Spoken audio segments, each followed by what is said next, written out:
Depression. Everyone from time to time feels down. Psychologists like myself sometimes refer to depression as a common cold of mental illness because it's so common. You know, and I know, that a common cold can make you quite miserable. Common colds also can develop into sinus infections, pneumonia. So pay attention when you feel the signs of depression. Discouraged, low energy, self-critical, irritable with other people. It's important to note, just as you would if you had a fever, something's wrong here. I'm just not my usual me. Once you've noticed that, what are your options? Well, unfortunately, all too often, people assume, depression is a chemical disorder. Where do you go if you have a biological disorder? You go to your physician. What do physicians know how to do? They know how to write prescriptions for pills. Now, why do I bemoan the fact that 1 out of 10 Americans is taking an antidepressant? Even worse, for women in the middle years, the 40s and 50s, 1 out of almost 4 Americans are taking antidepressant medication.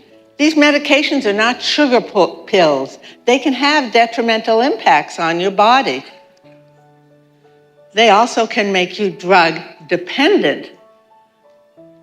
Opioids make you addicted. The drug companies say antidepressants don't make you addicted, and that's because of the definition of addiction, which includes a craving. Nobody wakes up and says, I can't wait to take my antidepressant medication. They don't give you a high, they essentially numb you. Now, antidepressant medications do help some people. The difficulty is, number one, there's many people that they don't help.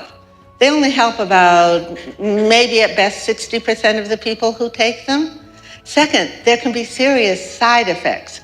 Google antidepressant side effects if you want to scare yourself a little before taking them. The good news? There's lots of psychotherapy, talk therapy methods for getting rid of a down mood. There's lots of prescriptions or techniques without pills for feeling better.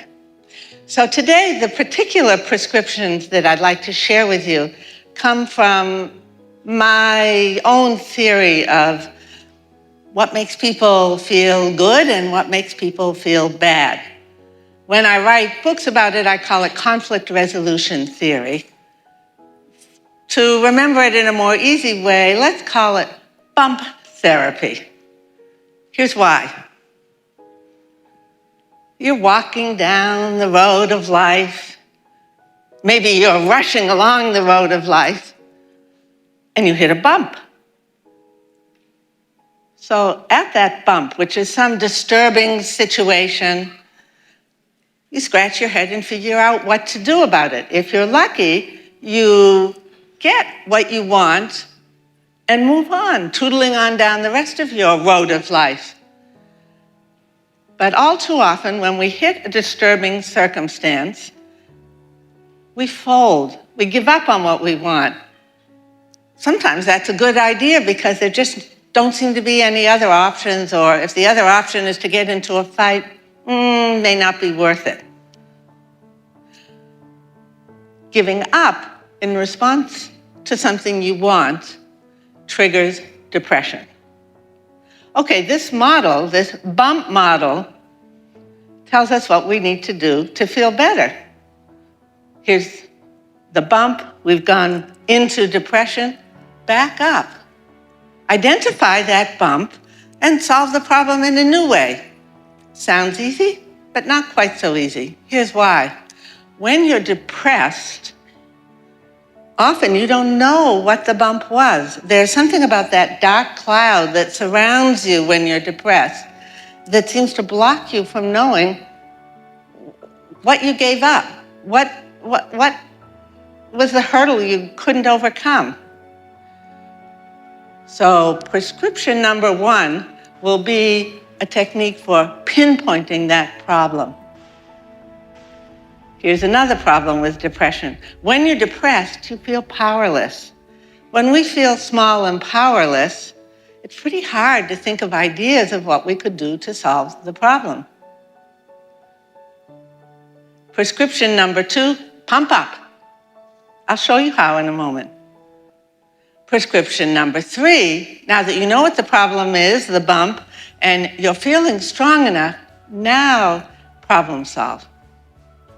Here's an example.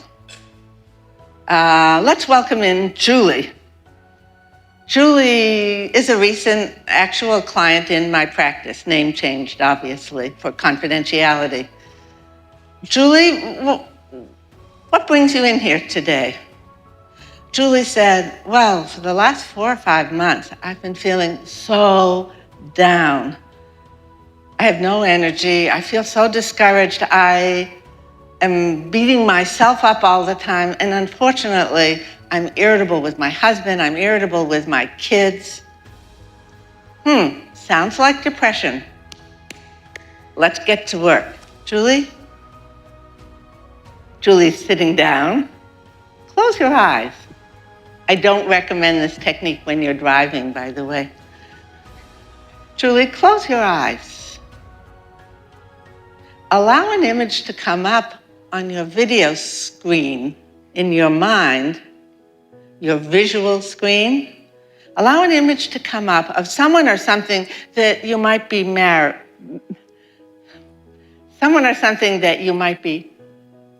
at, irritated, little piqued, or seriously angry. Not yourself, because when you're depressed, almost always people feel mad at themselves for this and that. Notice what comes up on your visual screen. Julie thought for a bit and she realized, I thought I'd see my husband because I've been barking at him so much. But actually what came up was the conference room at work. What's disturbing to you there? Well, I work in a large construction company.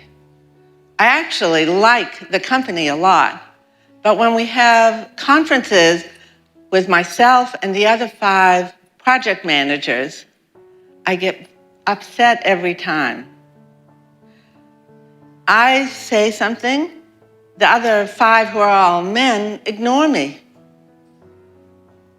Or instead of ignoring me, they speak to me like I'm some kind of dummy, and deprecate what I say. They point out what's wrong. I just hate it. What do you want in that circumstance? I want to be heard. I want to be taken seriously. Odds are pretty good. We figured out what the bump was for Julie.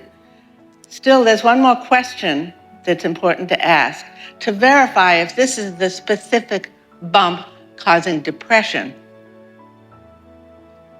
Julie, as you look again at that conference room, who looks bigger, you or the other 5 project managers?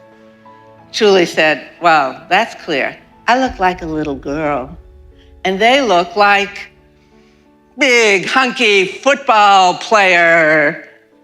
Now, in fact, Julie said, they're just kind of ordinary guys. They're not in reality all that big, but when I'm thinking about them right now, I picture them really big. Now we know for sure that we've identified a depressogenic, depression-causing moment. Depression is a disorder of power. So if you feel small and the other people or thing or event or whatever looks big, that's been the bump that's knocked you down. When you feel down, remember, life is not an endurance contest. There's no need to keep suffering. Use your prescriptions, pinpoint the problem, pump up, and problem solve so you too can return to the light of well-being.